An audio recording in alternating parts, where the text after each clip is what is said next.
Dan saat Mbah Ija melakukan ritual, Mia baru berani buka mata saat Mia mendengar ada suara dan ternyata Mbah Ija sedang asik makan janin itu. Tapi yang dilihat Mia bukan lagi sosok Mbah Ija. Di titik endingnya kita harus menghabiskan perempuan ini, menyiksa dia. Saya butuh satu janin. Apa teh? Janin. Janin.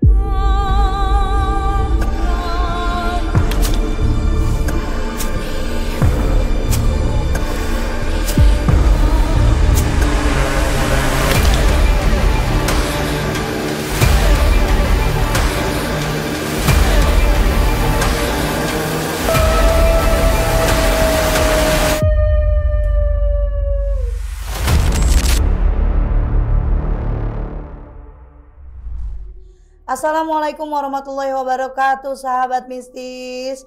Kumaha daramang? Alhamdulillah, semoga sehat selalu buat sahabat mistis yang pastinya support channel Ria Puspita Official. Buat kalian semuanya yang mau tanya konsultasi bagaimana teh ketemu Teria jadi narasumber, mau ceritanya diceritakan oleh Teria langsung. Nah, hubungin dua admin saya, ada admin Ririn, ada admin Sasi. Jadi untuk hari ini special moment nih untuk sahabat misi semuanya yang nonton. Ada apa teh? Ada apa nih kru? Tim lagi ada apa? Nah, kita tunggu cerita selanjutnya hari ini. Pokoknya dijamin seru banget. Untuk sahabat misi semuanya, hari ini aku mau menceritakan, sebenarnya ini cerita kiriman dari beberapa sahabat mistis yang sudah ketemu langsung sama aku dan menjalankan juga di mana ada pengobatan dari diri beliau dan keluarga beliau. Ceritanya kayak gimana, terus seseru apa, nanti aku ceritain dari awal sampai akhir. Kalau untuk sahabat mistis yang mau kayak teman-teman yang lain yang sudah kirim ceritanya, bisa lewat admin aku, bisa lewat Instagram dulu, bisa lewat email. Nanti kita bantu di deskripsinya juga ada, oke? Nah, untuk cerita hari ini ada satu cerita yang akan aku bawakan dari narasumber kita sebut sahabat mistis ini namanya Mia. Nah, Mia ini beberapa bulan yang lalu, hampirlah 1 tahun yang lalu dia hubungin saya karena punya permasalahan yang dimana non medisnya ini dia punya trauma yang tinggi. Dan pemutusan, dalam arti pemutusannya di sini dia pernah berhubungan langsung dan ada ikatan langsung dengan iblis. Jadi dia kayak punya perjanjian iblis gitu. Ya dia mau pesugihan atau apa, detailnya nanti aku detailin di selanjutnya part-part ini cerita. Awalnya kita ketemu dia sebagai pasien. Dia datang lewat admin, nih rulesnya kayak biasa ke admin, minta jadwal praktek. Ketemu sampai akhirnya Mia datang menemui aku. Di sini juga di rumahku di tempat praktek, Mia menceritakan kronologis yang dia lakukan saat yang dia alami pada saat 2012 sampai 2014. Jadi di 2012 awalnya dia bertemu dengan seorang laki-laki sosoknya ganteng banget, terus masih muda, terus ya lumayan kaya karena dia punya kerjaan yang cukup mapan untuk membiayai keluarga-keluarganya. Tapi di sini yang membuat si Mia itu gak berani untuk nyatain perasaannya karena si cowok ini kita sebut namanya Agung. Agung ini sudah beristri. Nah, lama kelamaan dia kedekatan dia dari 2012 awal sampai akhir dia deket, namanya kerja cinlok karena punya kebiasaan yang sama setiap hari, cuma Sabtu Minggu doang yang enggak. Akhirnya Mia dengan Agung sama-sama menyatakan perasaannya. Oke, di sini Mia sama Agung akhirnya pacaran. Selama di kantor ya mereka sama halnya kayak orang pacaran, di luar pulang kantor pun mereka ya jalan, ya hangout, ya makan, yang lain-lain. Beda hal kalau Agung sudah di rumah. Mia tidak bisa untuk chat dan berhubungan kontak apapun itu karena Agung sudah punya 2 orang anak dan istrinya juga seorang pekerja juga. Jadi sebenarnya kalau di luar gampang untuk mencari kesibukan, antara Agung sama Mia itu gampang banget mencari kesibukan di luar dan berhubungan. Nah, di sini aku ngeliat ada gelagat aneh dari Mia saat menceritakan, karena Mia bilang saat aku deket sama Agung, gelora dan apa ya, dia ambisinya dia untuk mendapatkan Agung itu tinggi banget. Jadi si Mia ini akhirnya merencanakan satu hal yang dia dapat ide dari sahabatnya dia di rumah. Jadi dia punya sahabat, dia ceritakan ke sahabatnya apa yang dialami selama di kantor. Nah, dia kedekatannya dia, terus bagaimana hubungannya dia dengan Agung, dia ceritain nih ke temannya dia nih. Temannya ngasih saran kalau Mia bisa mengambil Agung dengan sepenuhnya, tapi dengan cara magic, dengan cara ilmu hitam. Kacau ya. Bener sih, Jadi dia kacau. mau ngambil si Agung ini yang udah punya istri dan anak ini. Betul. Gitu. Wow. Jadi kayak Pelakor. emang pelakor. Memang di sini dia kan menceritakan kan nggak mungkin dong bisa deket sama Agung karena Agung udah punya keluarga. Tapi hubungan dia itu udah lebih dari 8 bulan. Berarti hasrat menginginkannya makin tinggi. Banget, tinggi banget. Akhirnya si sahabatnya di rumah ini kasih nih satu saran ke dia. Jadi sahabatnya ini udah biasa ke tempat orang-orang pintar atau kita katakan dukun. Akhirnya bener nih, dikasih tahu sama sahabatnya si Mia. Udah Mi, lo datang aja. Gue punya kok orang pintar di daerah Jawa sana. Dia pokoknya hebat banget. Dulu gue mau dapetin suami gue begitu juga. Beneran loh, dapetin suami lo begitu? Bener. Dan ya udah, karena dapet masukan yang baik juga dari temennya saat itu, kan pas tuh apa yang dia cari ya kan, ketemu nih solusinya, dia ikut. Saat itu dia hubungan sudah hampir lebih dari 1 tahun. Dia datengin ke orang pintar itu, dia Dimana datengin tempatnya? di Jawa Barat. Di Jawa kita Barat. sebut Jawa Barat aja lah ya. Iya. Jangan kasih tahu spesifik ya. Nanti takutnya sahabat Iya. mistis suka datengin, dia nyari-nyari gitu kan. Ya. Nah oke, kita datengin. Mereka berdua ini datengin hanya untuk konsultasi dulu awalnya. Gini aja deh, kita sebut nama temennya dia Tia. Ti, gue mau konsultasi dulu sama Simbah. Kalau memang ini nggak ribet caranya, terus bagaimana maharnya, terus apa yang amalan-amalannya nggak ribet, gue mau. Akhirnya Tia mutusin, kalau lo nggak niat nggak usah datang. Tapi kalau emang lo niat, baru lo datang. Karena ke tempatnya Simbah ini nggak ada kata nanti dulu saya datang lagi. Mau enggak. Akhirnya dengan udah pikiran matang, selama 1-2 hari mereka jalan. Saat di perjalanan semuanya terasa aman. Tibalah sekitar 500 meter sudah kelihatan banyak pohon-pohon ya seperti kebun-kebun gitu, tapi itu ada jalan untuk 1 mobil. Kebun di situ yang diceritakan Mia penuh dengan pohon bambu dan pohon jati. Jadi di sebelah kanannya pohon bambu full, sebelah kiri full juga pohon jati. Itu sangat amat rimbun dan emang bener-bener kalau malam tuh gelap banget. Kepisah dari rumah warga lain. Wah bukan main, dia satu-satunya rumah yang ada di situ. Kan keren banget tuh kalau buat kalian jadi dukun ya emang begitu, nggak mungkin kan di tengah pasar kan. Oke, nyampe di tempat itu Tia duluan yang masuk ke dalam karena kebetulan kan Tia sudah menjadi pelanggan tetapnya, dia datang udah ngomong. Gak lama dari situ Tia keluar dan Tia mempersilahkan Mia untuk masuk. Di sini konteksnya Tia hanya menemani. Jadi Tia menyampaikan ke Mia, Mi, karena di sini akan perbincangan cukup lama, gue tinggal ya. Gue biar naik mobil gue, lo nanti dijemput sama supir gue. Karena besok gue ada kegiatan yang harus gue lakukan pagi-pagi. Oke, Mia mengizinkan Tia untuk pergi. Tia pulang, akhirnya Mia masuk. Sebut saja ini karena konteks dia dengan dukunnya, dia cerita, Mia sendiri cerita. Si dukunnya ini perempuan sudah tua, jadi mbah-mbah. Masuk, Mia berkenalan dan si mbah ini menyebutkan nama dia Mbah Ijah. Mbah Ijah. Mbah Ijah ya? Mbah Ijah. Sebut aja ya nama samaran Mbak Ija. Semua kita samarkan karena Mia tidak mau keluarganya dia semuanya jadi malu. Terus koleganya dia mengetahui kalau hubungan dia sama si Agung ini dari awal sudah tidak baik kan. Nah dia menceritakan, Mbah perkenalkan nama saya Mia. Iya, ada keperluan apa kamu datang ke sini Mia? Kata Mbak Ija.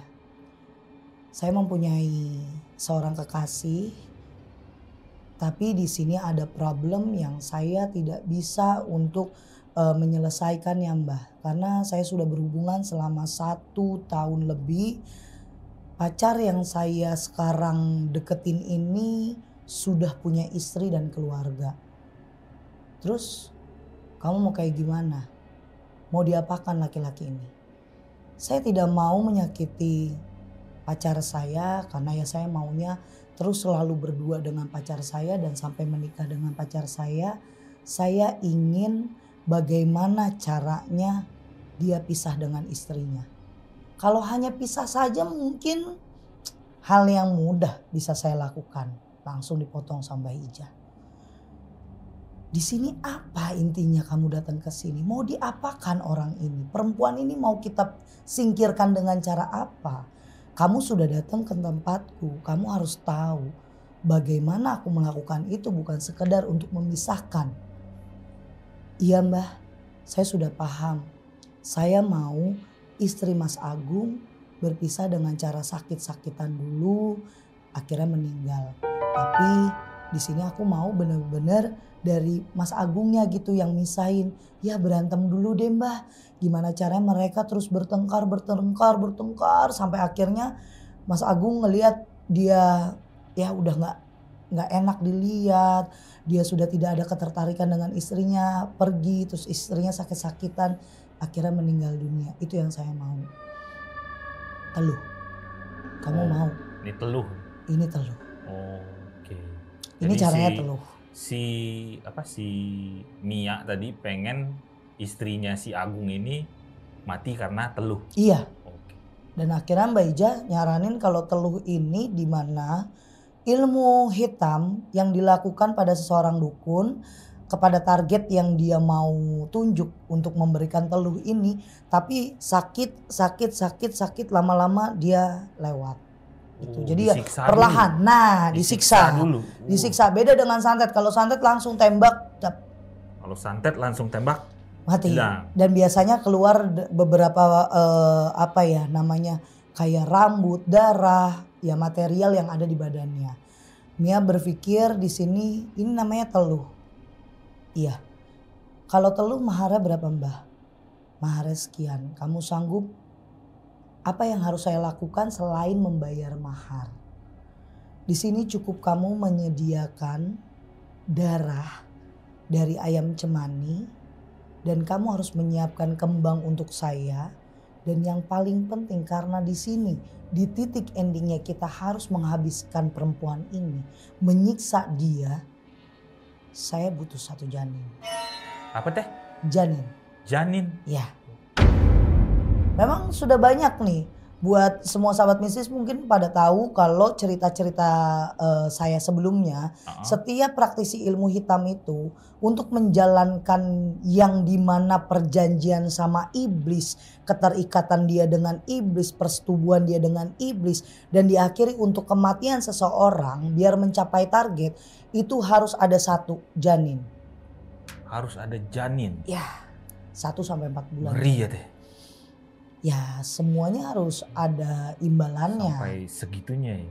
Ini manusia di zaman sekarang itu sudah tidak memikirkan lagi ke depannya kayak gimana, dosanya apanya udah gak memikirkan. Saat itu pun bagaimana gemuruh hati dan otaknya Mia itu juga udah gak ada lagi toleransi di otaknya dia. Bagaimana caranya saya mencari. Cuma yang dia utarakan ke Mbah Ija. Bagaimana Mbah saya mencarinya? Bener gak? Iya. Di tengah kota dia bingung dong. Dan dia juga cuma tahu cara itu dari Tia. Dia bisa ketemu sama Mbak Ija itu dari Tia. Apa bisa saya mikirin dulu untuk janin ini? Tunggu. Mbak Ija langsung memotong. Gini. Kamu gak usah pusing-pusingin. Bagaimana caranya kamu mendapatkan ini semua. di luar mahar yang saya sebutkan tadi, kamu bisa mencari dulu sampai dapat janin 1-4 bulan. Kalau kamu tidak dapetin sama sekali, kamu datang ke sini lagi. Kamu sampaikan ke saya, cukup kamu mengeluarkan sekitar 8 juta, biarlah anak buah saya yang lakonin, yang cari Itu janin. Oke.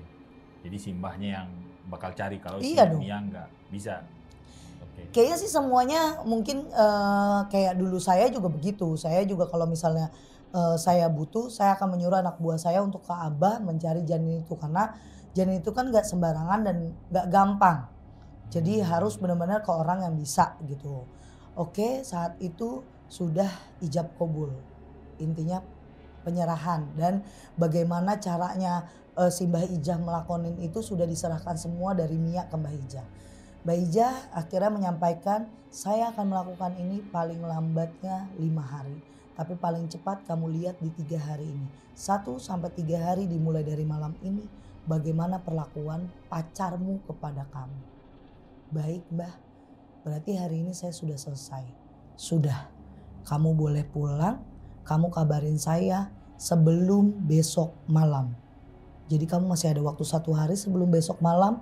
Kamu harus datang ke sini membawa janin yang saya butuhkan. Oke. Mia pulang dengan hati gelisah, dia bingung.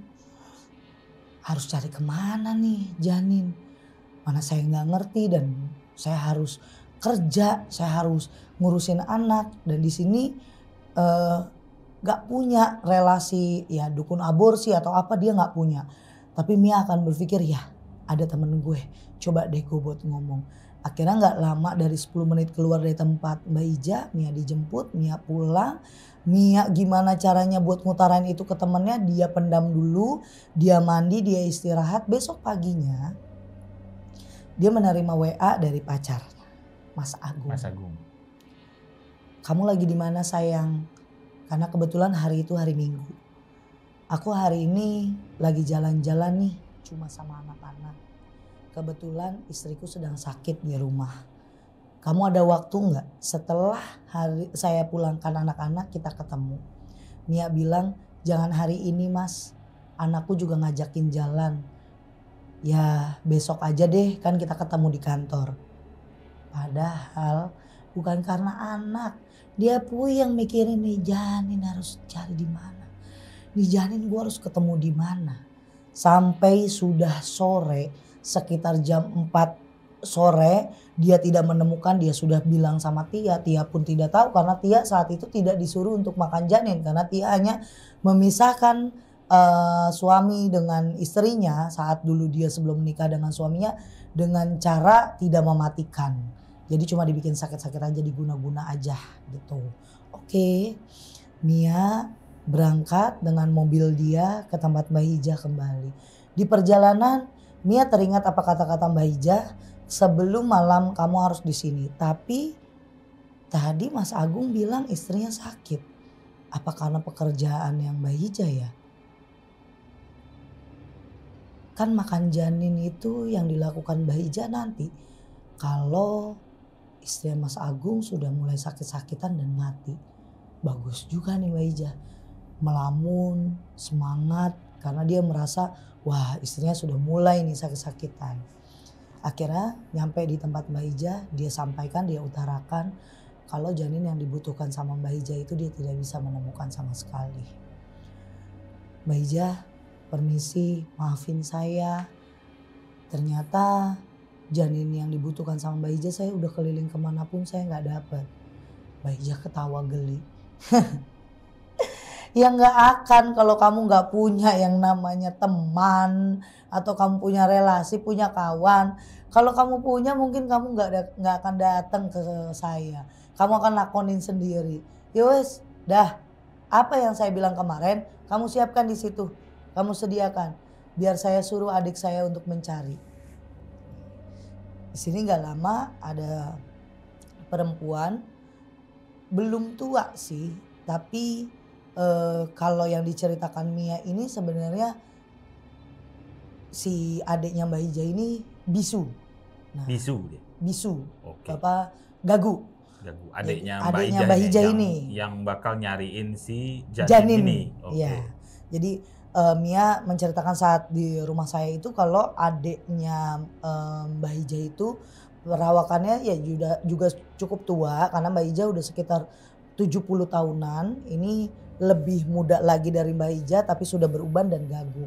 Saat itu Mbak Hija manggil adiknya, cuma manggil, "Hei, sini. Aku mau bicara," kata dia gitu. Yaudah datang. Dia datang, sini masuk. Karena agak budek jadi teriak, Mbak Hija tuh agak teriak. Budek, terus Tuli, terus Bisu datang, dikasih tahu pakai bahasa isyarat sama Mbak Hija. Mia nggak ngerti apa bahasanya, dia cuma ngangguk-ngangguk aja, dia keluar. Itu perempuan ya, adanya Mbak Hija. Udah. Mia menanyakan kembali ke Mbak Hija bagaimana proses yang akan dilakukan Mbak Hija kepada Agung dan istrinya. "Kamu lihat aja sendiri, tanpa kamu harus berbisik sama saya. 3 hari ini, setelah 2 hari saya ngerjain ini, berarti 3 hari. Waktu di 3 hari kamu akan ngelihat kegelisahan pacarmu karena sudah berantem hebat dengan istrinya. Kita bikin dulu pertengkaran ini, yang benar-benar pertengkaran hebat di rumah tangga Agung. Permasalahannya apa Mbah? Kan harus ada permasalahan." "Udah, itu urusanku." Oke. Di situ sudah selesai. Mia mengangkat kaki dari situ, angkat kaki, pergi keluar dari rumah, dia kembali ke rumahnya. Karena saat ke rumah Mbak Hija itu waktu sudah menunjukkan pukul 9 malam dan di rumah Mbak Hija juga cukup malam sampai ada jam 1 malam dia pulang dan dia menyiapkan untuk besok kerja, dia bersih-bersih, dia perkakas semua pekerjaannya, dia siapin laptop dan lain-lain. Sudahlah selesai dia bersih-bersih, dia tidur. Sebelumnya dia tidur dia memikirkan apa ya besok nih. Kejadian apa ya yang akan dialami sama Agung dan istrinya. Pagi hari sudah Mia bersih-bersih, mandi, bergegas untuk pergi ke kantor. Perjalanan dia biasa aja, sama kayak biasa, macet-macetan di jalan. Dia nyampe di satu gedung besar, dia masuk lift, nyampe di lantai tempat dia kerja. Dia langsung berpapasan dengan kekasihnya. Pas banget, kekasihnya juga mau masuk ke lift karena dia mau ngambil sesuatu di dalam mobil. "Mas, loh kamu tumben telat banget sayang," kata Mas Agung ke Mia. "Iya, aku capek banget badan. Semalam nemenin Wida, ya jalan-jalan biasalah anak muda kalau minggu, yang nonton, yang ini. Aku capek banget ngikutin dia Mas." "Oh yaudah aku buru-buru." "Kenapa? Kok kamu kelihatannya panik banget?" "Aku gak suka sama istriku hari ini, nyebelin banget, bikin mood aku berantakan. Mana alat aku ketinggalan, laptop semuanya ketinggalan di dalam mobil." "Oh ya udah aku tunggu di ruangan ya Mas." "Iya." Tapi setelah Mas Agung masuk ke lift, keluar muka Mia itu langsung dengan ketawa semangat liciknya dia. Keren juga, baru semalam diomongin udah berantem aja dia. Oke. Akhirnya 15 menit dia tunggu, Mas Agung gak masuk-masuk nih ke ruangan. Dia cari karena kan jam sudah mau menunjukkan pukul 9. Ibaratnya kalau pekerjaan udah mulai semuanya ke tahap mereka sudah bekerja, tapi Mas Agung belum juga masuk ke dalam ruangan. Kebetulan ini tempat Mia kerja dan ini depannya itu pas mejanya Mas Agung. Mia keluar dengan alasan bawa laptop, nyari sinyal dan lain-lain, karena di situ kebetulan bosnya mereka ada di lokasi. Biasanya bosnya nggak ada. Terus nggak lama dia baru keluar, Mia keluar pintu dari ruangannya, handphonenya berbunyi. "Sayang sebentar, aku lagi ribut besar sama istriku. 5 menit lagi aku naik ke atas." Terus Mia gak balas apa-apa, cukup balas oke. Mia masuk lagi ke ruangannya. Tidak lama benar, tidak nyampe 10 menit. Memang lebih dari 5 menit Mas Agung nyampe. Mas Agung bilang, "Emang perempuan sialan dia, bikin mood aku berantakan dari semalam." "Kenapa? Nanti jam istirahat aku ceritain." Oke. Mia kerja, Agung sibuk kerja. Akhirnya saat itu sudah jam menunjukkan jam 12 siang, jam makan siang dan istirahat sudah waktunya tiba. Mia mengajak Mas Agung ini buat makan bareng karena Mia bawa bawa makanan untuk mereka berdua. Biasanya memang makan berdua, tapi di kantin. Kali ini Mia masak. Nih, aku bawa makan, yang satu untuk kamu, satu untuk aku. Oh, oke. Kita makan di mana sayang? Sambil kamu cerita ya. Soalnya bukan apa-apa nih aku. Dari tadi aku ngeliat kamu kan gelisah, marah-marah mulu. Aku gak mau ya kamu berantem sama istri kamu, aku yang jadi sasaran kamu. Iya enggak kok sayang, tenang aja. Lelaki ya, kalau sama bini marah-marah. Giliran sama pacar yang selingkuhannya enggak sayang gitu. Bisa banget emang. Digandeng tuh tangannya. Enak juga kadang-kadang kayak sinetron. Emang Mia pertama kali datang saya tidak menerima dia begitu aja. Kesal juga sewot denger dia cerita, kayaknya lu lantas banget cerita. Oke, dia udah di kantin, Mia pesenin minuman karena kan cuma bawa makanan. Udah semuanya ada, makanan, minuman. Mia membuka omongan awal. Kamu kenapa? Dari berangkat gak ngabarin aku, datang-datang kita ketemu papasan kamu marah-marah, telat masuk ruangan, kamu masih emosi, kenapa? Jadi kemarin saat aku pergi sama anak-anak, tiba-tiba istri aku bilang pulang, badan aku gak enak. Maksud aku udah di jalan, tinggal 5 menit lagi nyampe. Dan dia tuh kayak nadanya tuh gak ngenakin banget aku gitu. Aku kan capek nyetir, udah kayak gitu jalan aku sama anak-anak itu perjalanannya cukup jauh dan macet-macetan. Baru mau nyampe tempat aku disuruh pulang. Gak suka lah aku kayak gini caranya dia, gak menghargai suami. Suami capek udah kayak supir aku. Dia cuma terus kamu pulang? Ya aku gak pulang lah, lanjutin lah jalan-jalan sama anak-anak. Kasian lah juga anak-anak aku, orang kepengen jalan. Dia aja egois, terus kamu suruh dia kemana? Ya aku bentak-bentak aja, aku suruh dia ke dokter sendirian. Kamu bentak-bentak istri kamu tuh main banget. Ya sekarang coba kamu jadi aku. Ya, panjang dia debat karena menceritakan apa yang sudah dilakukan Mas Agung. Tetap Mia menjadi bidadari di situ, menjadi ibu peri. Sok-sok menenangkan padahal permasalahan ini dimulai dari Mia. Oke, selesai makanan. Mia membungkus semua makanan dan akhirnya jam istirahat selesai. Mia bilang kamu sudah balik moodnya. Sudah dong. Kalau ketemu kamu kayaknya mood aku kembali deh. Aku tinggalin dulu ya, aku mau kamar mandi kata Agung. Oh ya udah aku juga mau kamar mandi. Saat di kamar mandi, Mia mengeluarkan satu tas kecil gitu kayak pouch kecil. Ternyata dia nggak cuma disuruh sama Mbah Ija untuk kasih janin, tapi ada beberapa hal yang dia harus lakuin juga biar si Mas Agung ini kelepek-kelepek jatuh cinta, pikirannya dia, semua emosionalnya dia itu akan terkendali sama Mia. Saat selesai jam makan siang, Mas Agung bilang memang kepalaku kok tiba-tiba agak sedikit sakit ya, aku kamar mandi dulu ya. Sama aku mau kamar mandi juga. Ya udah mereka kamar mandi, pouch itu dibuka, dia masukin saku lagi. Karena sambil buka pouch itu, Mia senyum-senyum. Nah sampai di dalam ruangan biasa mereka laku ya rutinitas di kantor bagaimana sih ya ngetik ini segala macam ini. Selesai jam pulang kantor biasanya mereka ada meeting. Ini Mia bilang sama Mas Agung, biasanya Mia ngajakin jalan nongkrong dulu di kafe.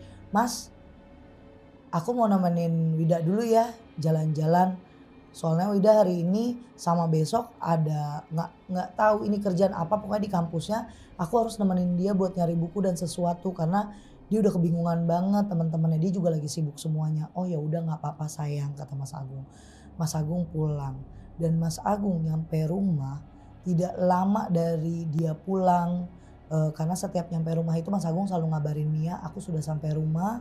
Mereka sudah pisahkan dari di kantor. Mia bilang oke Mas, nanti aku kabarin lagi. Iya, nyampe di rumah Mas Agung yang gak pernah namanya maki-maki istrinya. Ini tiba-tiba nyampe rumah marah-marah sama istrinya sampai banting semua barang-barang yang ada di rumah. Cuma perihal istrinya ditanyain, kamu hari ini masak apa? Istrinya jawab, aku gak masak, aku capek banget karena badan aku masih gak enak. Ngamuk Mas Agung. Di situ juga Mas Agung videoin terus ngirimin ke Mia dan biasanya Mas Agung kalau di rumah itu selalu blokir apapun akses yang menuju ke Mia. Di sini Mia ngeliat video yang dikirimin sama Mas Agung itu sambil ketawa, seneng, licik. Terus Mia ngomong, bagus juga nih Mbah. Baru saya kasih serbuk itu aja di makanan Mas Agung langsung kayak gini. Keren juga. Ternyata pouch yang tadi di kamar mandi dia buka, dia senyum-senyum licik. Kenapa makanan yang biasa dia makan satu berdua, dia makan jadi dua, nih bawa dua tempat satu-satu. Ternyata Mia disuruh sama Mbah Ijah untuk memberikan satu serbuk itu sebanyak 3 tuang, 3 auran gini. Biar emosionalnya Mas Agung setiap ngeliat dan denger istrinya itu bener-bener kayak orang benci, orang marah. Karena itu titik yang dicari di awal. Biar ada pergesekan dulu. Kata Mia keren banget. Baru kali ini selama mereka menikah 15 tahun. Bener-bener sebenci ini Mas Agung sama istrinya. Hebat Mbak Ijah, gak salah. Mia langsung masuk kamar karena hari itu ya memang gak ada tuh dia acara sama anaknya untuk pergi, enggak. Karena cuma pengen tahu reaksi dari si Mas Agung ini bagaimana ke istrinya. Kira-kira pouch itu isinya apa ya? Pouch itu isinya kayak kalian tahu botol apa ya, minyak wangi kecil. Dia kecil, dia bawa botolnya itu ke saya, botolnya kecil terus polosan gitu tapi dalamnya isinya serbuk. Serbuk itu nggak tahu isi apa? Enggak, dia cuma bilang gini, ini saya nggak tahu tepung, nggak tahu garam, nggak tahu apa, kayak pokoknya ini udah dijampe sama Mbah saat dulu ini saya simpan, tapi pas dikasih ke saya itu udah tinggal dikit dan mengeras kayak udah lama nggak dipakai gitu. Nah kita lanjut, udah nih hari ke besoknya mulai ketemu lagi aktivitasnya kayak biasa dan Mas Agung akhirnya di sini pas waktu momen 5 hari. Mas, besok kamu berangkat sama siapa? Nganterin anak-anak sekolah dulu enggak? Atau langsung berangkat kerja? Karena dari hari pertama sepulang Mia dari tempat Mbah Ijah sampai 5 hari. Sekarang nih Mia chat si Mas Agung. Mas Agung tidak pernah blokir Mia seperti biasanya dia lakukan. Jadi kalau di rumah itu biasanya Mas Agung ngeblokir Mia untuk tidak ada akses. Ini tidak pernah diblokir. Aku besok tidak mengantarkan anak-anak. Kebetulan kayaknya aku bisa dijemput kamu. Oke, ada hal yang lebih penting dari ini aku mau omongin secara langsung kepada kamu sayang. Kata Mas Agung ke Mia. Oke, aku rasa aku siap banget kok dijemput sama kamu karena cukup lama banget kamu gak pernah jemput aku. Kamu pernah jemput aku di saat anak-anak pulang kampung sama istrimu atau anak-anak lagi gak sekolah gitu. Ya udah berarti kamu besok bahagia ya sayang, kata Mas Agung. Kira besok nih pagi nih dijemput. Saat di perjalanan Mas Agung ngutarain perasaannya ke Mia untuk kelanjutan hubungannya dia. Sayang, kayaknya memang bener deh menurut kamu. Aku udah gak ada kecocokan sama istriku. Kayaknya chemistry-ku juga udah hilang. Atau mungkin karena aku sudah terlalu cinta sama kamu. Aku siap untuk nikah sama kamu. Tapi karena di sini aku belum sah pisah dengan istriku. Mau gak kalau kamu nikah sirih dulu sama aku? Yang penting kita terikat dan kamu kan jadi istri aku juga. Iya, jadi istri kedua, kata Mia menyeletuk. Kan tapi nanti kalau proses ini sudah jalan, aku sudah talak. Aku sudah talak 3 Mia. Aku sudah mentalak dia 3 Mia. Tidak tanggung-tanggung demi kamu terus kamu gak mau. Ini cuma nunggu proses sampai nikah ini tuh berhasil udah cerai terus kita nikah. Nikah sah. Ini cuma menutup dulu.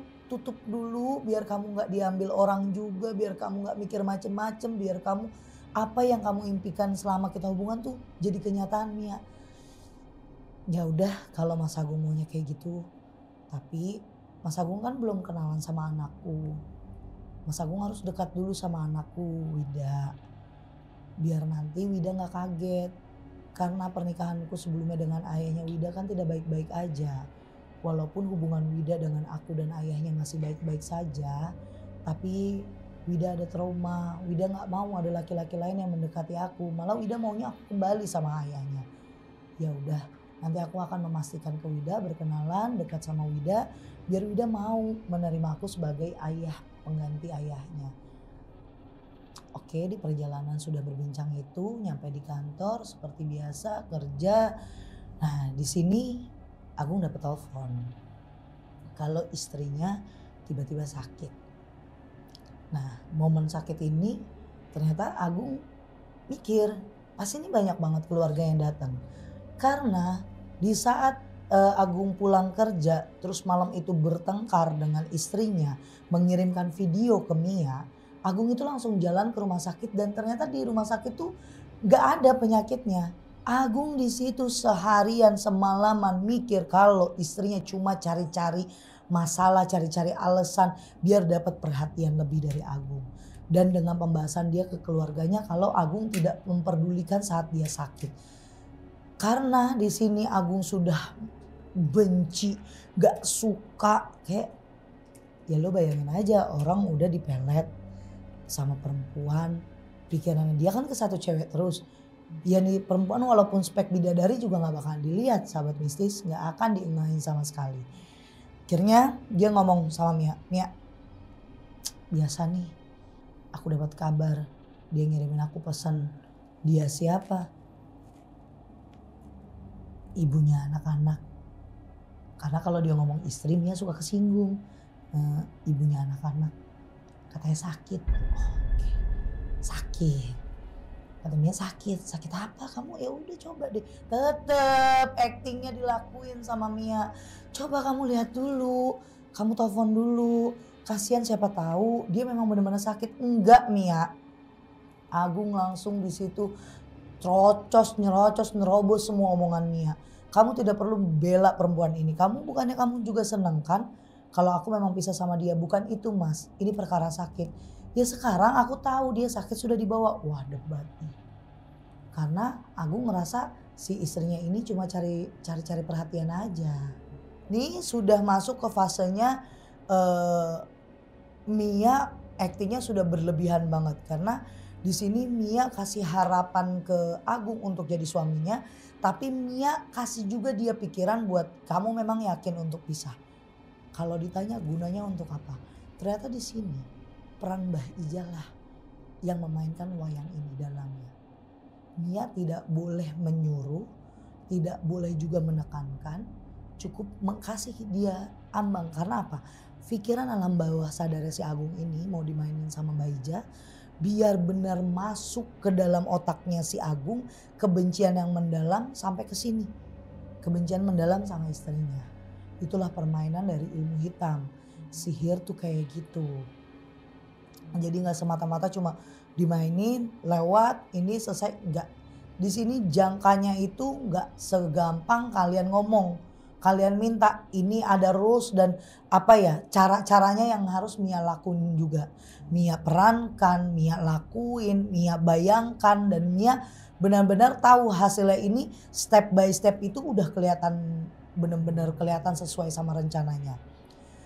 Agung hari ini minta izin sama staf di kantor dari HRD-nya untuk pulangnya lebih cepat karena mau membawa istrinya ke rumah sakit. Nyampe rumah bukan suguhan perhatian Agung untuk istrinya, malah Agung membentak-bentak istrinya, memaki-maki, mencaci, memaki, menghina istrinya bahwa apa yang dilakukan istrinya itu semuanya hanya ingin menarik perhatian Mas Agung. Padahal kalau kalian lihat sendiri kronologisnya harusnya di mata Agung itu adanya belas kasihan dan benar-benar gak tega. Istrinya itu udah melilit perutnya, mukanya pucet, bahkan si istrinya itu udah muntah. Yang dimana anaknya sendiri memegang baskom dan ember itu isinya muntahan dari istrinya Mas Agung.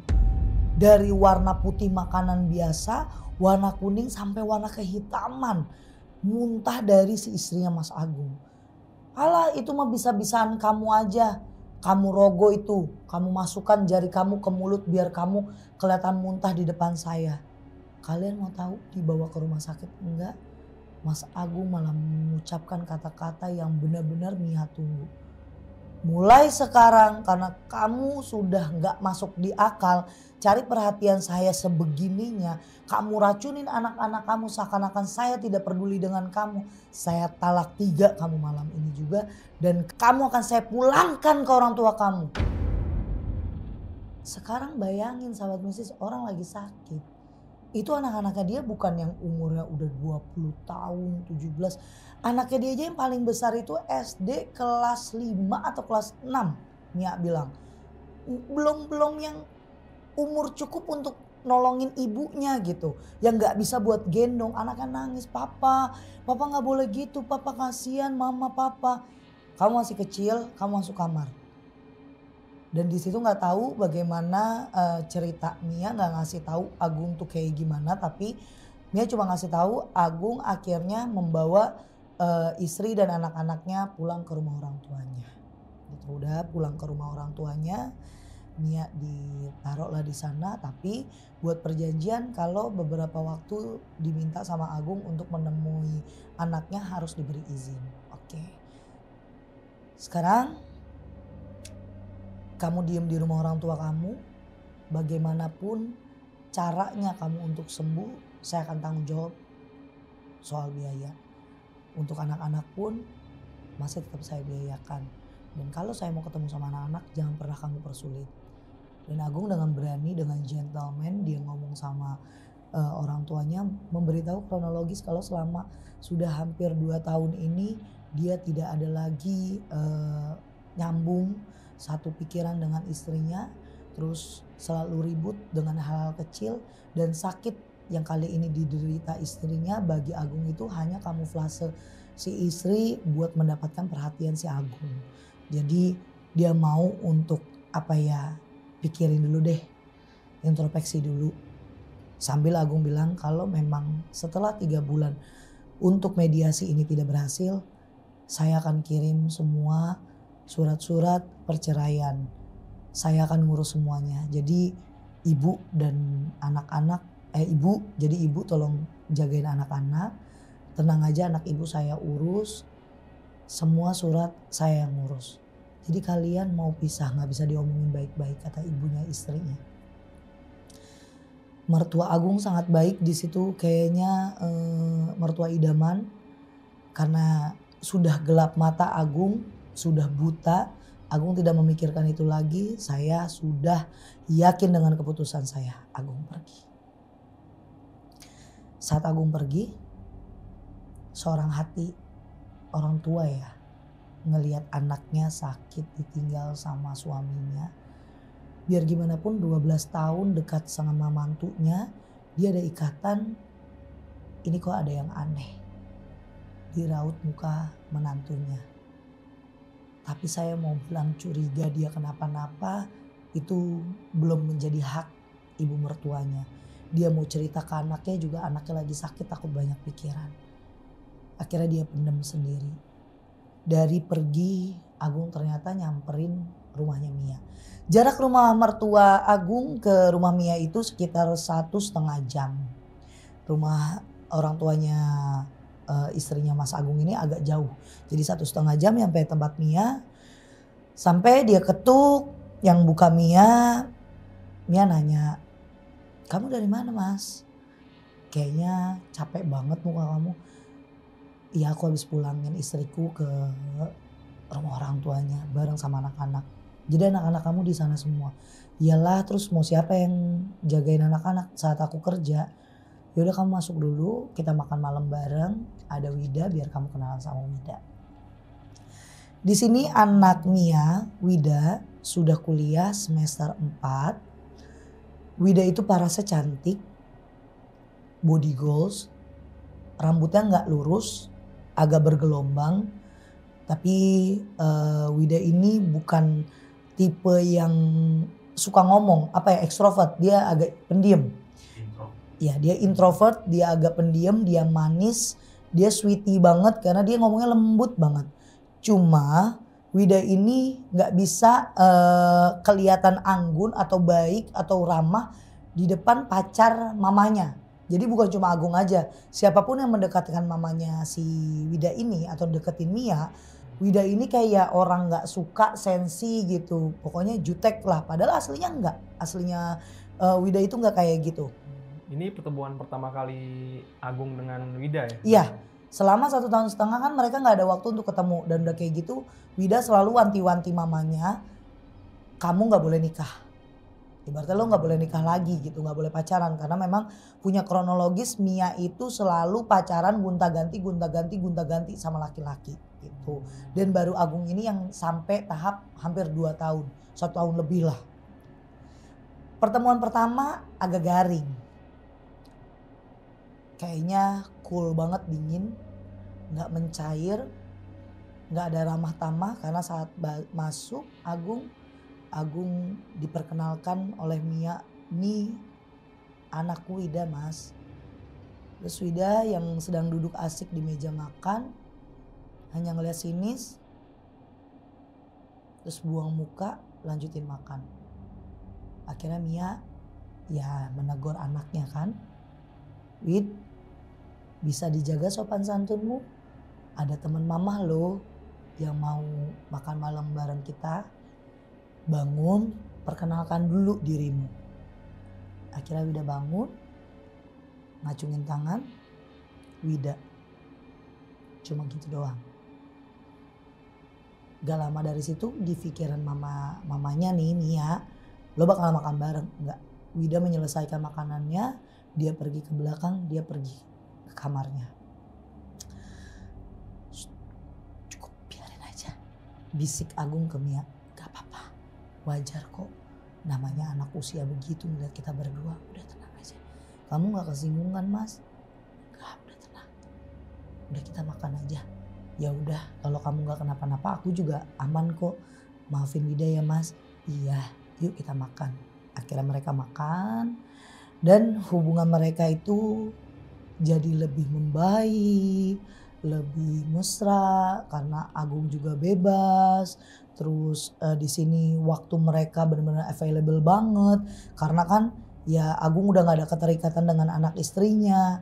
Di sini Mia akhirnya menuntut kembali Agung setelah 2 bulan sudah masa istrinya dia dipulangkan ke orang tuanya. Nah di sini gak waktu yang sebentar dilakonin sama Mbah Ijah. Sebelum Mia minta 2 bulan ini kayak gimana, kelanjutannya bagaimana, Mia malam itu harus pergi ke tempat Mbah Ijah untuk menanyakan apa yang harus dia lakuin dan apa yang selanjutnya Mbah Ijah mau lakukan ke istrinya Mas Agung. Tapi setelah kepergian Agung itu istrinya Agung itu gimana keadaannya? Makin memburuk karena gini, makanya setelah 2 bulan itu dia minta untuk bagaimana nih kelanjutan hubungannya. Agung menceritakan kalau keadaan istrinya makin memburuk bukan makin membaik. Jadi Agung memikirkan kesehatan istrinya juga kan makin parah. Gimana nih ke depannya juga dia masih bingung karena sakitnya itu udah dibawa ke rumah sakit sana sini udah biayanya banyak gitu. Nah Mia khawatir kalau nanti istrinya makin sakit, Agung kasihan kan balik lagi. Bener nggak? Ya namanya suami ngeliat makin sakit, kasihan, nemenin. Memang dalam waktu 2 bulan, Agung masih bolak-balik untuk jemput anaknya, main nemuin anaknya. Terus masih ketemu sama istrinya, masih berpesan kayak ke rumah sakit aja nanti aku yang bayar. Tapi di sini kekhawatiran Mia itu beda dengan otak manusia pada umumnya. Karena dia kan yang melakukan itu. Mia takut di saat Mas Agung bolak-balik ketemu anaknya, Mia gagal untuk menikah dengan Mas Agung. Dan semua yang dilakukan Mbah Ijah itu tidak ada efek untuk dia menikah. Itu bagi dia sia-sia.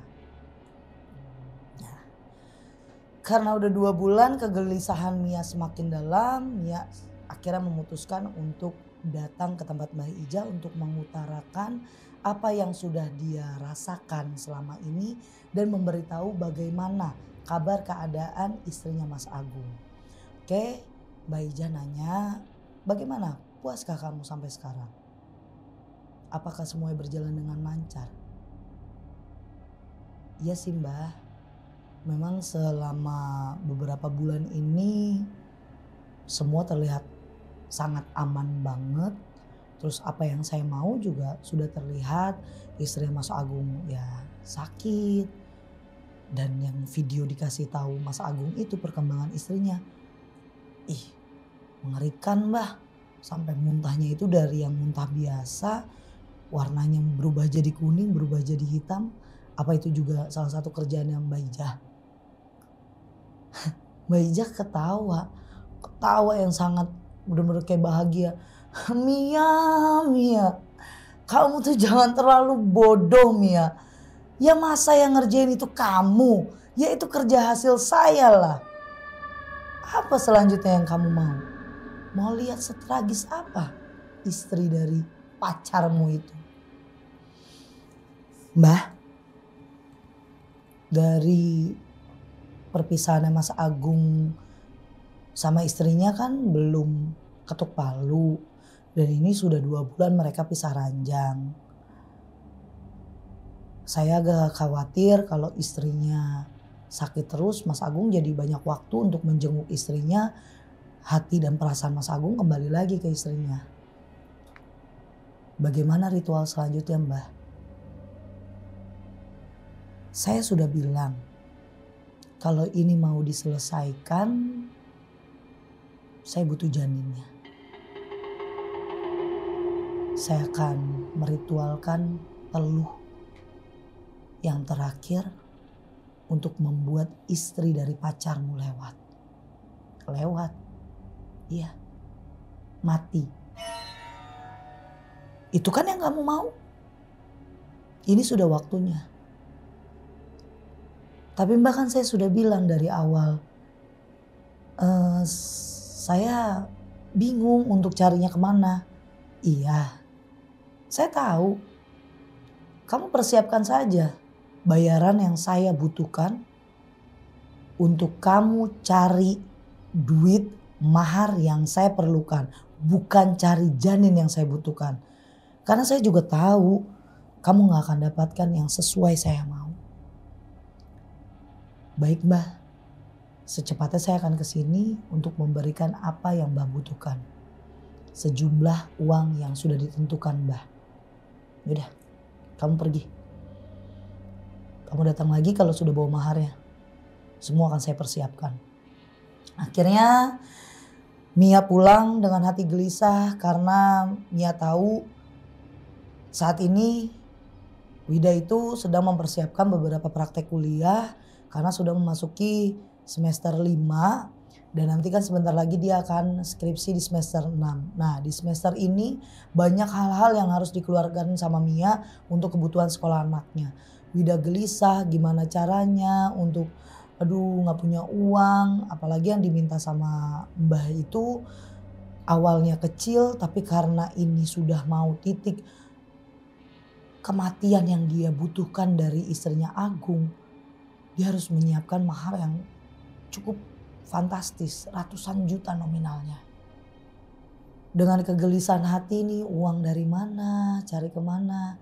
Akhirnya dia punya ide untuk menghubungi kekasihnya. Kayaknya aku harus minta bantuan Mas Agung deh. Karena uang nominal segini aku gak punya. Akhirnya dia nelfon. Halo? Mas Agung? Aku boleh gak ketemu sama kamu besok di kantin untuk membicarakan satu hal yang kayaknya aku butuh banget sama kamu deh Mas. Mas Agung jawab di kejauhan, ngapain besok sayang? Udah malam ini aja aku ke rumah kamu ya. Aku temuin kamu, kayaknya kamu panik banget dan butuh banget aku. Harusnya kamu cerita dong kenapa. Ya udah kalau emang kamu mau sekarang boleh kok. Akhirnya malam itu juga Mia ketemu sama Agung di rumah Mia. Di situ ada Wida yang sedang mengerjakan tugas kuliahnya. Tapi saat mendengar ibunya membuka pintu, Wida langsung beresin semua alat-alat sekolah dia, alat-alat kuliah dia masuk ke kamar. Karena kayaknya tuh Wida lagi ngerjain beberapa tugasnya dia di depan ruang TV gitu, ruang keluarga. Ngobrol lah Mia sama Agung depan pintu untuk mempersilahkan masuk Agung karena mau ngobrol yang benar-benar sangat detail. Akhirnya Agung buka suara. Apa sih yang kamu lagi pikirkan? Mas, aku butuh banget biaya untuk Wida. Dan uangku itu udah gak ada karena gimana ya, kamu kan tahu ayahnya Wida gak terlalu over untuk memberikan uang sekolah Wida. Terus susah banget kalau aku komunikasi minta uang tuh kayaknya harus nunggu lama banget. Butuh berapa? Tambah banyak ngomong. Agung cuma nanya butuh berapa. Mia sebutkan nominalnya. Agung ketawa. Segitu aja kamu pusing. Hari ini mau aku transfer atau besok? Besok aja mas. Kalau hari ini udah malam takutnya juga offline. Oke. Sudah selesai mereka melanjutkan perbincangan harmonisnya. Mereka mesra-mesraan. Akhirnya Agung pulang. Mia lanjutkan lagi ke kamar. Mia di situ sangat happy banget karena apa yang dia inginkan sudah di depan mata. Akhirnya besok Mia berangkat kerja dan Mia meminta izin ke Agung untuk tidak bertemu dulu karena mau menguruskan pembayaran sekolah Wida dan menguruskan beberapa usaha yang memang Agung pun tahu Mia itu wirausaha juga di rumah. Ada beberapa jual beli di rumah ya, kecil-kecilan, usaha kecil-kecilan. Dia mau top up dari uang yang diberikan Agung dan Agung mengizinkan. Akhirnya sudah pulang kerja, Mia lanjutkan perjalanan dia tidak ke rumah tapi ke tempat Mbah Ija. Karena pada saat itu tepat sekali malam Jumat di bulan purnama, di mana tepat sekali saat itu kalau untuk ritual sangat amat bagus. Akhirnya tidak perlu waktu lama, dia sampai 2,5 jam di rumah Mbah Ija karena waktu untuk ritual itu pasti di tengah malam. Nah, menceritakan apa yang dia sudah dapatkan ke Mbah Ija pun sudah tahu pasti kalau yang dibawa sama Mia itu bukan janin tapi uang. Nah, jadi gini Mbah, ini saya sudah bawa nominal yang sesuai apa yang Mbah Ija mau dan berapa nominalnya sudah benar-benar konkret dengan mahar Mbah. Ini semuanya Mbah. Boleh Mbah hitung, boleh Mbah cek sendiri. Diterimalah satu kertas hitam, amplop hitam, satu amplop coklat. Saya percaya sama kamu Mia. Ditaruh. Kamu tunggu. Karena di sini bukan hanya saya yang mau meritualkan, kamu juga harus ritual. Ada 2 pilihan yang kamu harus lakuin. Mau kamu jalankan di rumah atau bareng sama saya? Saya bareng aja Mbah. Kalau di rumah saya takut ketahuan sama anak saya. Oke, boleh. Di sini saya siapkan dulu semuanya. Dia panggil anak buahnya, dia siapkan, ada kembang, terus di situ ada menyan, ada darah di dalam satu cangkir, terus di mangkok kayak kelapa gitu ada darah. Terus nggak lama di sini ada satu tempat yang dikosongkan. Mia cuma ditunjuk, kamu harus minum ini, dikasih darah itu. Nanti selanjutnya baru saya meritualkan itu. Gak lama si adiknya Mbah Ija ini yang tadi Gagu dan Tuli itu datang. Dengan bungkuk-bungkuk dia bawa satu lapisan daun pisang ditutup sama kain hitam. Pas dibuka itu Mia benar-benar gemeter karena baru pertama kali melihat janin 2 bulan. Janin bayi yang diperkirakan 2 bulan. Karena masih sangat kecil. Dibuka. Mbah Ija melihat ke muka Mia. Sudah siap kamu. Ini yang terakhir. Ritual itu sudah hampir siap semua peralatan ritual. Dan akhirnya ritual dimulai. Mbah Ija diam. Tangan dia menyatu dan membacakan beberapa mantra-mantra Suasana di situ berubah menjadi lebih dingin seperti ruangan ada AC-nya. Dan di situ Mia merasakan semua bulu kuduk berdiri. Terus kayak rumah itu tuh kayak apa ya, di satu ruangan yang bergema, berdenging di telinga.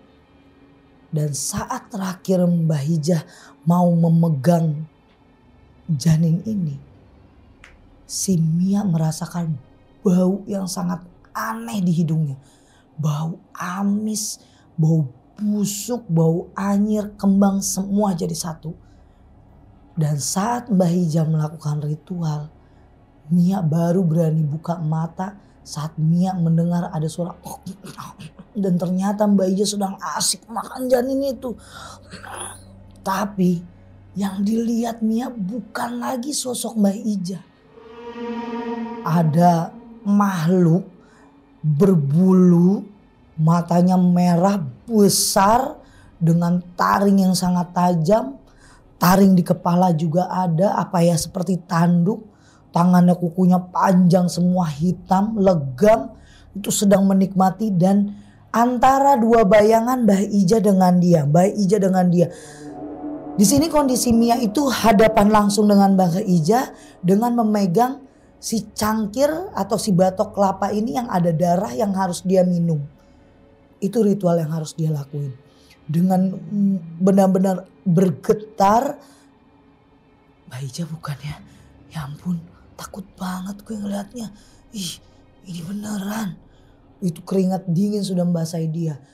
Ada sekitar 30 menit Mbah Hijah makan terus. Ini janin rasanya kayak memakan daging. Menurut tuturan Mia, ini dagingnya itu kayak daging lunak, krok-krok. Ya sebenarnya saya juga udah pernah ngerasain. Kalau memang janin bayi itu kalau kita rasakan ya begitu rasanya, tapi memang crunchy, krok, karena ada beberapa tulang-tulang atau syaraf mudanya. Itu dimakan mentah-mentah deh? Iya, masih berlumuran darah. Di janinnya itu masih berlumuran darah. Makanya kan awal si Mia itu tidak melihat karena nggak berani kan dia tutup mata. Dia mau makan aja, mau minum si darah yang disuruh sama Mbah Hijah aja dia merem. Tapi karena dia dengar kok Mbah Hijah suaranya jadi berubah kayak ngegereng. Dia kira berani melek. Berubah. Dan itu makan mentah-mentah. Ada darahnya. Bener-bener darah masih ada. Kayak masih daging fresh, ngerti gak? Nah itu berlangsung ada 30 menit. Sampai akhirnya Mbah Hijah sadar saat semua sudah habis. Sini berlumuran darah. Mbah Hijah sudah dengan posisi awal. Sudah kembalikan tangan pada posisi awal. Sedikit ada kayak hentakan dia kaget atau loncat kata Mia.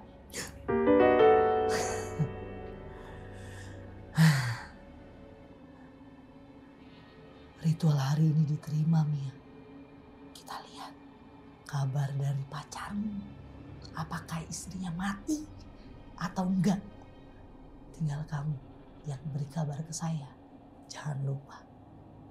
Darah ini harus kamu minum setiap malam Jumat Kliwon. Oke.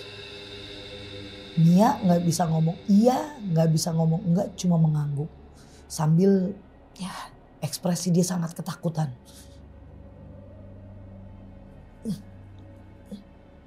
Dilanjutin darahnya. Minum, habiskan. Setelah ini kau boleh pulang. Kembalilah ke rumahmu. Setelah selesai minum satu batok kelapa itu diminum, Mia langsung bergegas pulang. Di perjalanan Mia masih membayangkan wajah dan wujud si Mbah Hijah berubah. Dan apa yang dia makan dan siapa yang makan bareng sama Mbah Hijah itu masih terbayang-bayang. Saat di perjalanan Mia dapat telepon dari Mas Agung. Ya sekitar jaraknya sudah 1-2 jam lah dari rumah Mbah Hijah. Dia dapat telepon dari Mas Agung. Sayang, kamu lagi di mana? Aku lagi di jalan nih habis cari makan. Kenapa sayang? Kok kamu kedengarannya panik banget?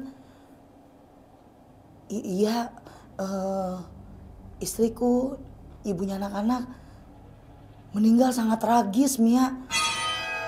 Maksudnya tragis? Kamu jangan main-main, Mas. Gimana maksudnya, gimana coba?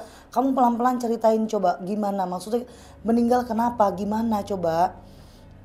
Tadi aku ditelepon sama mertuaku. Kalau istriku mengeluarkan darah dari semua lobang yang ada di badannya, Mia. Maksudnya dari lobang apa sih, Mas? Coba jelasinnya yang jelas coba.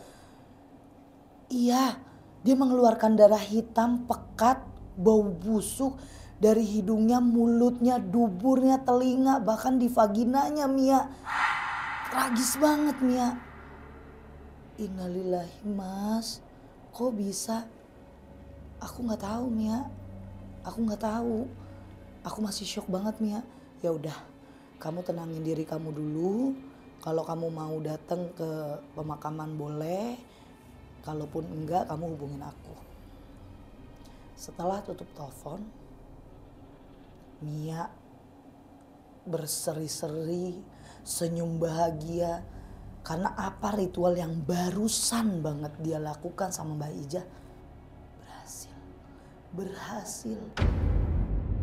Mia kegirangan di mobil. Mampus lu. Akhirnya gue jadi satu-satunya yang disayang sama Mas Agung. Gila nih Mbak Ija, keren banget. Langsung tokcer hari ini juga. Dia lihat jam, gak lama, gak sampai sehari. Dia bahagia banget di dalam mobil sampai akhirnya dia nyampe rumah. Keesokan harinya dia bertemu sama Mas Agung. Bukan ucapan duka lagi yang Mia sampaikan ke Mas Agung, tapi Mia menuntut untuk dinikahkan sama Mas Agung. Tapi saat itu bukan bahasa manis yang diucapkan sama Mas Agung, bukan mengiyakan. Mas Agung hanya bilang, tunggu ya sayang, tunggu dulu. Keluargaku masih berkabung, apalagi anak-anakku. Tunggu sampai masa idah ini selesai, baru kita menikah. Kan kamu juga maunya bukan nikah siri. Aku pasti selesaikan ini semua, baru kita menikah. Mia langsung berpikir, karena betul juga daripada dia nikah siri dulu atau ya tunangan dulu, mendingan nunggu ini semua selesai, toh juga tidak perlu lagi ada perceraian. Dia langsung dipinang sama Mas Agung. Waktu terus berjalan sampai titik di mana Mia merasa apa yang dia ucapkan dan dia tagih janjinya ke Mas Agung hanya kamuflase Mas Agung dan hanya di ghosting. Jadi pengharapan terus di PHP-in terus nanti ya, sampai akhirnya sudah waktu masa idah selesai. Mia menemui Mas Agung di parkiran dan Mia menanyakan bagaimana kelanjutan dari hubungannya.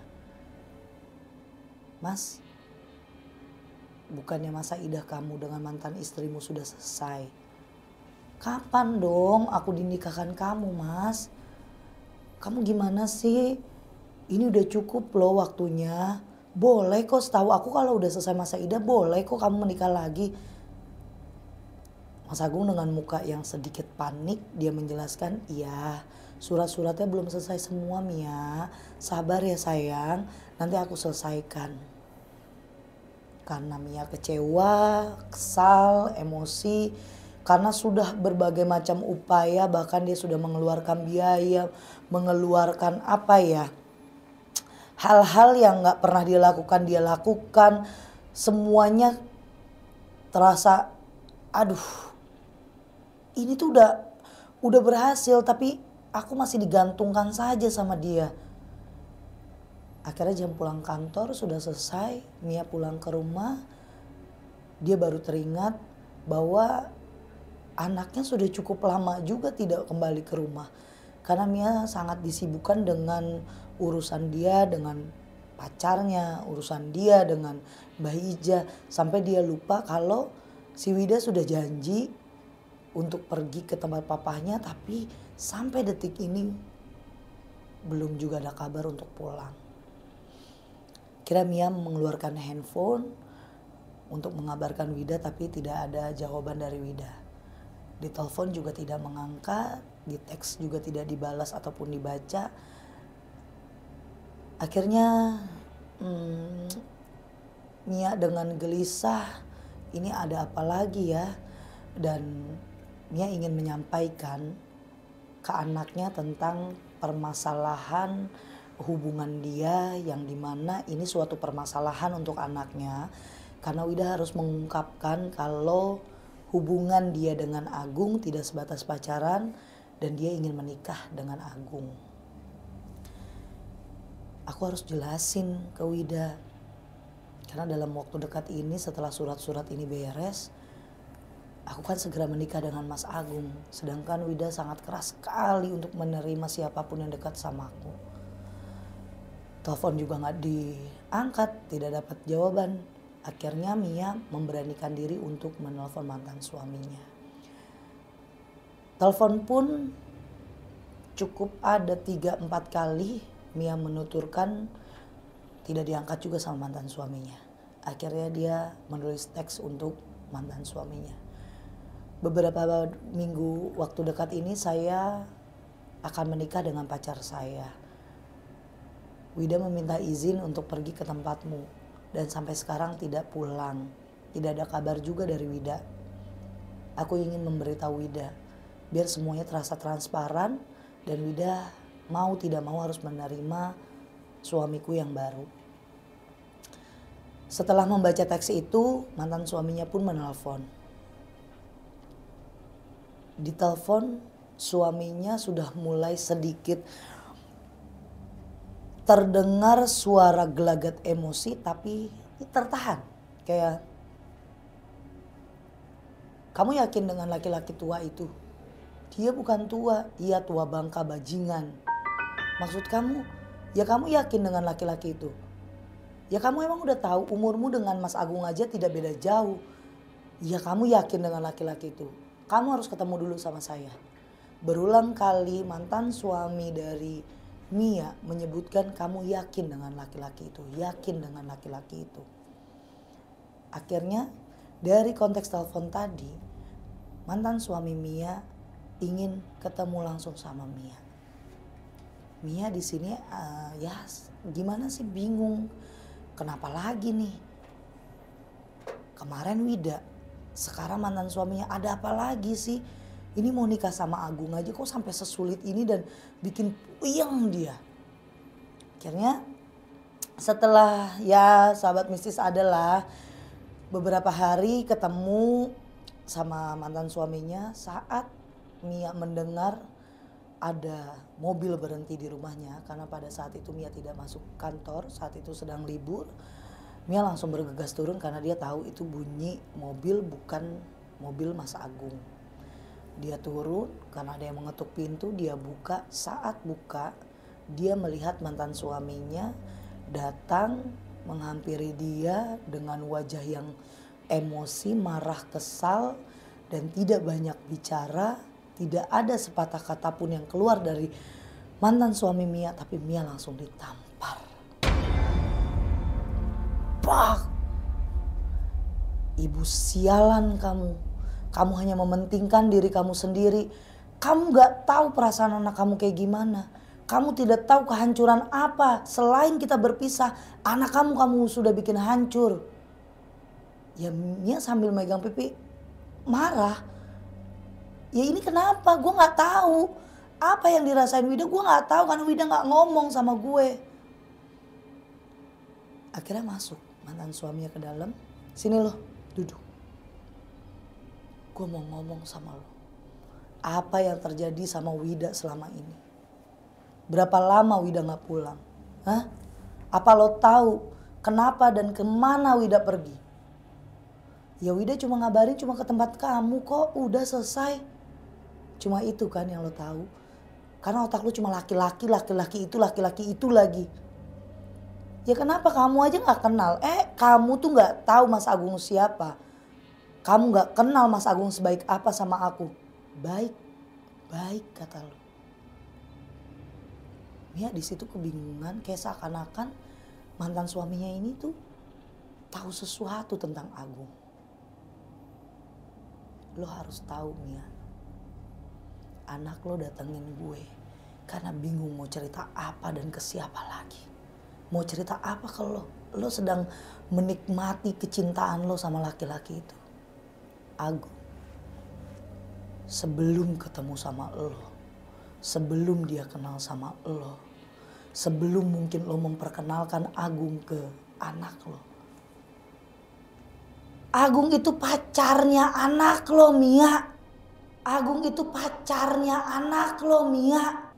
Di situ disambar petir, diem Mia, kaget, bingung, nggak?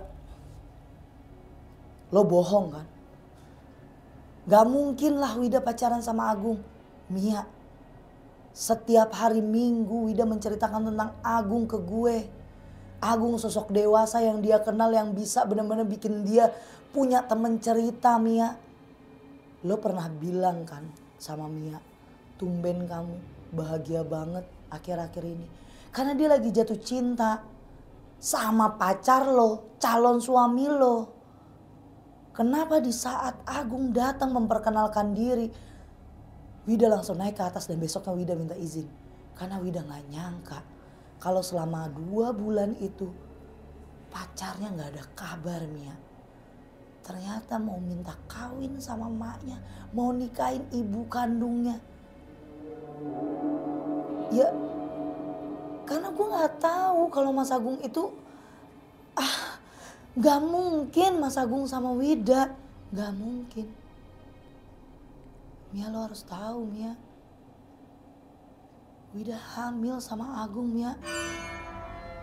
Mia balik bukan lagi disambar petir, rasanya hancur hatinya Mia. Hancur, sakit.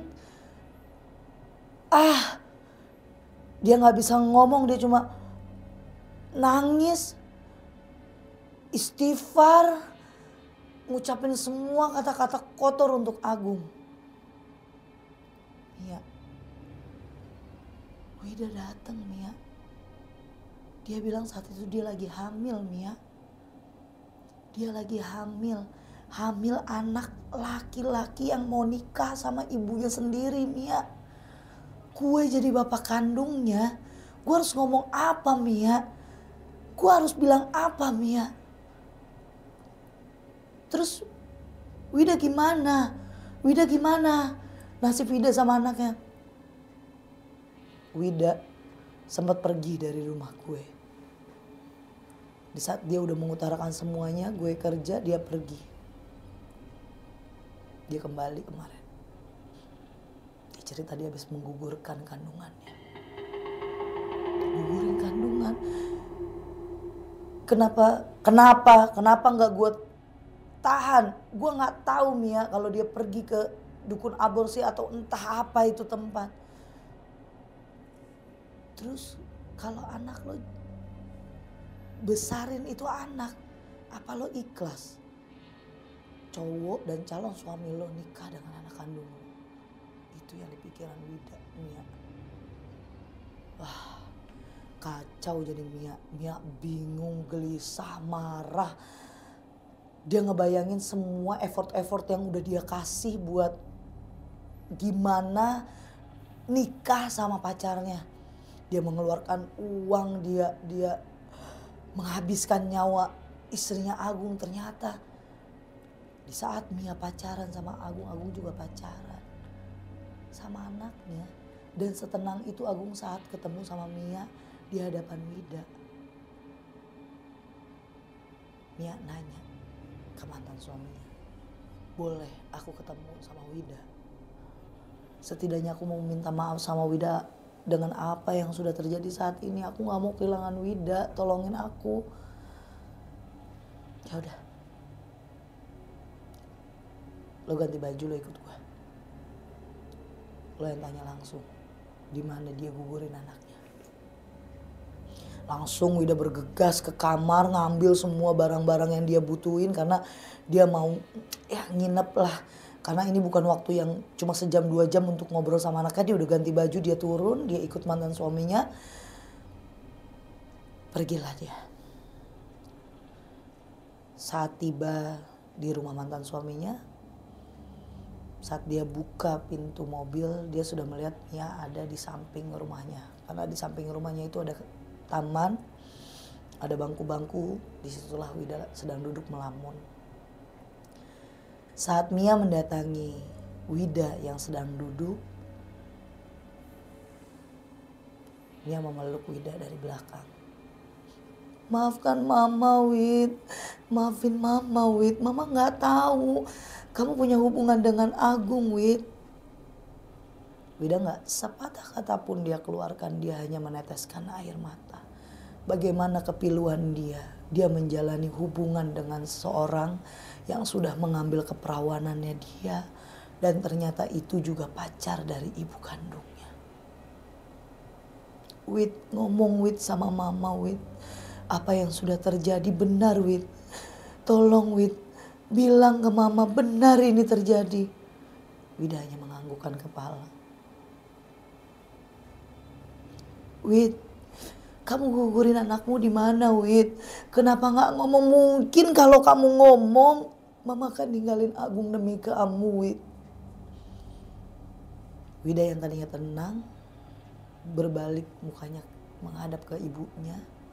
Mama yang bilang sendiri sama aku segimana Mama cintanya sama Agung, gimana Mama mau nikah dan apa aja yang Mama udah lakuin. Mama bilang Mama cinta banget, Mama seneng banget dia pisah ini itu. Mama ceritain terus aku harus apa sedangkan aku anak dan Mama gak akan percaya, Ma. Ya, Mama minta maaf, Wid. Mama gak tahu, Wid. Memang brengsek Agung, bajingan. Dia sudah menghancurkan keluargaku. Dia sudah menghancurkan anak satu-satunya punya aku. Anak kebanggaanku. Wida, kamu menggugurkan anakmu di mana, Nak? Kamu menggugurkannya di mana, Nak? Kenapa kamu nekat dan seberani itu, Nak? Aku udah bingung, Ma. Maafin Wida juga gak tahu, Ma. Kalau Mas Agung itu deket sama kamu, Ma. Sampai akhirnya saat Mas Agung datang ke rumah, Mas Agung tuh udah beberapa minggu gak ada kabar. Dan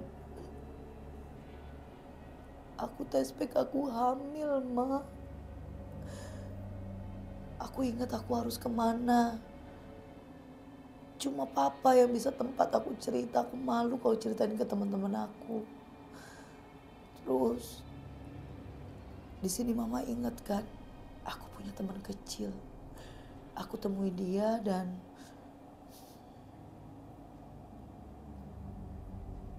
dia ngasih tahu aku ada dukun aborsi yang gak jauh dari sini, Ma. Hah? Dukun aborsi? Di mana? Di kampung seberang sana, Ma. Jaraknya gak terlalu jauh sih, ada 7-8 kilo. Tapi kita harus masih ke dalam, Ma. Terus apa yang mau kamu lakuin, Nak? Enggak, Ma. Aku udah ikhlas, udah semuanya, aku udah hancur, Ma. Akhirnya pertemuan itu menjadi pertemuan yang sangat memilukan, menyedihkan, bahkan menghancurkan hati Mia, hati Wida, dan hati mantan suami Mia. Beberapa hari Mia di situ, Mia akhirnya kembali ke rumahnya dan kembali untuk menemui Agung di kerjaannya. Saat ditemui di kantor, ternyata Agung tidak masuk kerja. Entah alasannya apa, karena Mia juga sudah beberapa waktu tidak membalas, bahkan tidak merespon saat Agung menelpon ataupun mengirimi teks untuk Mia. Saat itu Mia langsung bergegas menelpon Agung, kenapa dia tidak masuk kerja dan ada hal penting yang ingin ia bicarakan. Agung tidak curiga dan Agung langsung menemui Mia. Saat bertemu, Mia tidak banyak bicara. Saat melihat Agung ada di hadapannya, Mia langsung menghajar muka Agung, menampar, memukul, meracau kasar, menghina semua ucapan Mia yang ada di sini sebagai seorang ibu dan seorang kekasih yang diselingkuhin, bahkan disakiti melalui anak kandungnya, meluapkan semua emosi itu kepada Agung. Agung yang kebingungan hanya menangkis dan, ini kenapa Mia? Sayang, kamu kenapa? Sayang, aduh kenapa sih kamu mukulin saya? Dasar laki-laki bajingan. Ada hubungan apa kamu sama anakku? Disitulah Agung terdiam. Ini bisa aku ceritain dan ini bisa aku jelasin. Bullshit, busuk mulut kamu. Kamu sudah menghancurkan anakku. Kenapa nggak kamu hancurkan aku aja? Kamu mau tahu nggak apa yang sudah aku lakuin itu nggak sebanding dengan ini semuanya. Ini hasil yang nggak pernah aku bayangin. Dinikahkan sama kamu aja belum, kamu sudah menyakiti anakku, Agung. Saat amarahnya sudah diluapkan dan dia mengizinkan untuk Agung menceritakan bagaimana kronologi sebenarnya sampai akhirnya lelaki yang dia cintai, dia sayangi menghamili anaknya. Mia makin terpukul saat mendengar penjelasan dari Agung. Selama aku dekat sama Wida, aku memang memikirkan bagaimana caranya pisah dengan kamu. Tapi kalau aku pisah dengan kamu, aku juga gak mau. Akhirnya Wida memberi kabar Mia kalau Wida hamil. Dan aku bawa Wida ke salah satu dukun aborsi yang dikenalkan oleh teman Wida di daerah sana. Siapa namanya? Aku ketemu sama Mbah Gagu dan dibantu sama saudaranya Mbah Gagu. Mbah Gagu di saat mendengar si Agung ini menyebut nama Mbah Gagu, Mia teringat saat dia diminta mencari janin dan saat ditemukan di situ Mbah Ijah, adiknya si yang Gagu ini, dengan satu laki-laki masih muda seumuran anakku sedang berbincang-bincang bahwa ada yang ingin aborsi, yang ingin mengeluarkan janinnya. Di situ aku ingat. Dan saat mengingat lagi Mia bahwa apa yang dia sembahkan untuk bisa membuat istri Mas Agung mati adalah janin dari cucunya, janin dari anak Wida. Makin hancur hati Mia.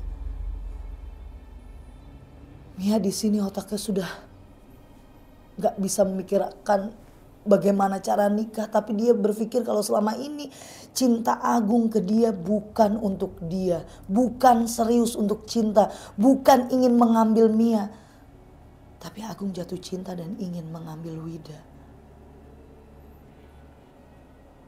Agung jatuh cinta sama Wida jauh sebelum diperkenalkan Mia. Akhirnya Mia meluapkan semua yang dia pikirkan, yang dia di sini masih emosi, masih nggak menyangka. Akhirnya lepaslah dan keceplosanlah Mia mengatakan, bajingan kamu Gung. Apa yang sudah saya lakukan selama ini dengan cara saya datengin Mbak Ija untuk membunuh istrimu. Ternyata janin yang kulakukan itu janin cucuku sendiri, janin dari anakku. Ternyata kamu yang menodai anakku. Tapi di situ bukan Agung ngerasa bersalah, malah Agung balik marah karena apa yang udah diracau atau diucap sama Mia itu ternyata pembunuhan atau kematian dari istri Agung itu juga dilakukan oleh Mia. Tapi Mia tidak tinggal diam. Mia begitu mengamuk, hampir ingin membunuh Agung. Di sini Mia menyudahi ceritanya. Saat Mia ketemu sama saya, Mia memang dalam keadaan depresi. Dan Mia bilang, ada satu pesan penting dari Mbah Ija. Setelah Mbah Ija melakukan ritual dan kematian dari istrinya Agung sudah terlaksana, Mia harus melakukan beberapa ritual yang harus dilakukan selama malam Jumat atau setiap malam Jumat Kliwon, seperti minum darah dan lainnya. Itulah kenapa Mia merasa masih dihantui, masih ada ikatan, bukan hanya depresi, tapi Mia merasa setiap hari, setiap malam yang sudah ditentukan Mbah Ija, dia selalu dihantui dengan makhluk tinggi besar bertaring yang saat itu dia temui di badan Mbah Ija saat melakukan ritual makan janin. Ritual itu tetap dijalanin nggak sama Mia? Saat merasakan Mia depresi karena ternyata janin yang dia cari itu janin dari anaknya, janin dari Wida, dia tidak melakukan ritual itu. Dia tidak melakukan ritual itu karena depresi berat. Dan dia ada waktu, kata Mia, beberapa minggu setelah kejadian itu dia datengin Mbah Ija. Tapi Mbah Ija di sini menuturkan bahwa apa yang sudah terjadi tidak bisa dirubah lagi dan dia harus tetap menjalankan ritual. Akhirnya Mia tetap menjalankan ritual yang dia lakukan karena fungsinya di sini. Kalau Mia tidak melakukan ritual, Mia lah yang selanjutnya akan menjadi sasaran dari si iblis ini. Karena Mia tujuan utamanya ternyata dibalik dari Mia ingin keadaan dia dengan Agung menjadi satu kesatuan atau menjadi pasangan harmonis, dia juga ingin hubungan dia dengan Agung ini langgeng, jadi terus menerus gitu, makanya ada perjanjian itu. Terus kalau sekarang teh nasibnya Mia itu gimana? Apakah dia sekarang tuh lagi dalam masa pengobatan sama Teteh atau gimana gitu? Apakah dia bisa lepas dari si ritual ini, si pesugihan ini gitu? Gimana deh? Kalau untuk dari ritual yang dia lakuin memang kan datang ke saya beberapa bulan yang lalu dan sekarang sedang masa dalam penyembuhan. Dia itu mengalami depresi yang berat, halusinasi yang sangat tinggi, ketakutan, dan bahkan beberapa sakit yang dialami dia itu hampir sama dengan sakit yang dialami sama istrinya si Mas Agung ini.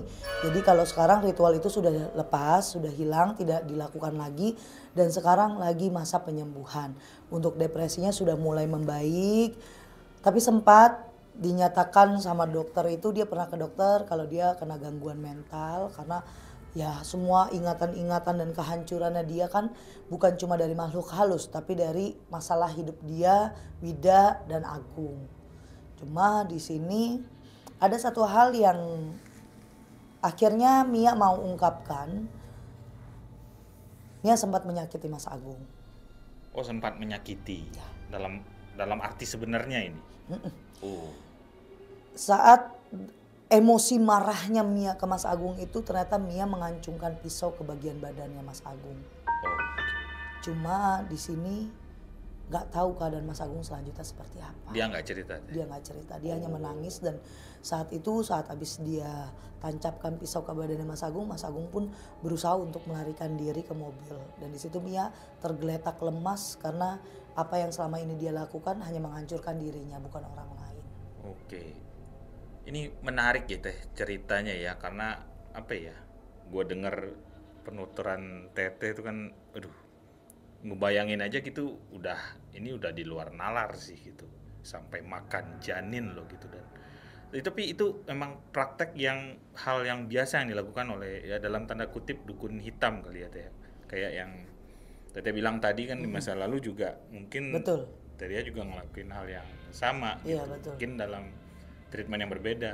Nah, tanggapannya nih Teh terhadap kasus Mia ini, anonim nama Mia ini, apa Teh tentang kasusnya ini, tanggapannya apa, dan ada pesan nggak buat kita yang dengerin nih, buat kan yang awam banget hal-hal seperti ini gitu, apa Teh? Kalau untuk tanggapan dari kasus Mia, kenapa saya mau mengutarakan kasusnya Mia? Satu, banyak yang sering sudah tahu lah. Saya menjelaskan kalau beberapa praktek ilmu hitam itu memang ada yang menggunakan makan janin, ada yang tidak.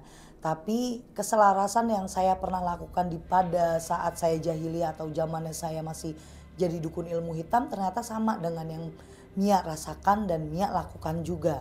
Di sini sama. Nah, tanggapan saya untuk Mia dan beberapa orang-orang yang seperti Mia, hal apapun yang kita lakukan minta minta penyelesaiannya lewat ilmu hitam, itu tidak ada penyelesaian. Tidak ada yang namanya benang merah akhirnya kita happy ending, itu nggak ada. Ya kita lihat pelajarannya dari Mia. Kenapa Mia akhirnya menuturkan, Teh tolong ceritain ke banyak orang. Saya pernah dengan bangganya berhasil mempunyai satu misi dan misi itu selesai. Ternyata misi yang saya lakukan itu menyakitkan saya, merugikan saya, menghancurkan saya bahkan anak saya. Nah kita juga nggak tahu kan di luar sana. Kalian menyakiti orang. Ternyata orang yang kalian sakiti itu tidak sebanding. Dia malah pernah ngelakuin baik sama kamu tapi kamu gak pernah tahu. Atau bahkan kasusnya sama kayak Mia. Melakukan persembahan ternyata yang kita sembahkan itu anak. Anak kandung kita, orang kesayangan kita gitu. Nah untuk sahabat misi semuanya, ambil hikmahnya dari apa yang kalian dengarkan hari ini. Kalau yang baik boleh kalian ikuti, kalian dengarkan. Kalau yang buruk buang semuanya jauh-jauh. Karena semua jalan yang terbaik, jalan yang menuju kedamaian, jalan yang menuju ketenangan itu hanya beribadah kepada Tuhan. Jadi balik lagi ibadahmu. Karena kalau kita minta penyelesaian kepada satu syariat yang menyimpang, kayak minta ke dukun ilmu hitam, apalagi menyakiti orang dengan cara mensantet, guna-guna, teluh, itu nggak akan ada akhir yang notabene bahagia, adil, nggak ada. Dan buat sahabat misi semuanya, jadikan semua ini pelajaran. Kalau kalian tidak menyukai apa yang sudah saya sampaikan, patutnya untuk tidak mengomentari kata-kata yang tidak baik. Buat sahabat mistis yang mau ceritanya kayak Mia aku sampaikan, biar semua orang lain tahu apa sih kegunaan ilmu hitam dan dampaknya apa. Dan bagaimana sih ke depannya kalau kita terus-terusan terjerumus di ilmu hitam, apakah kita damai? Atau kita malah yang terikat makin jauh sakitnya, perihnya. Boleh kalian hubungi ke adminku, ada admin Ririn, ada admin Sasi, dan terima kasih buat kalian semua yang sudah support cerita-cerita yang ada di Ria Puspita Official. Dan buat sahabat misi semuanya, sehat-sehat selalu. Yang sehat yuk makin semangat buat ibadahnya, yang sedang sakit biar diangkat penyakitnya sama Allah Subhanahu wa taala. Sehat selalu dan saya akhiri assalamualaikum warahmatullahi wabarakatuh.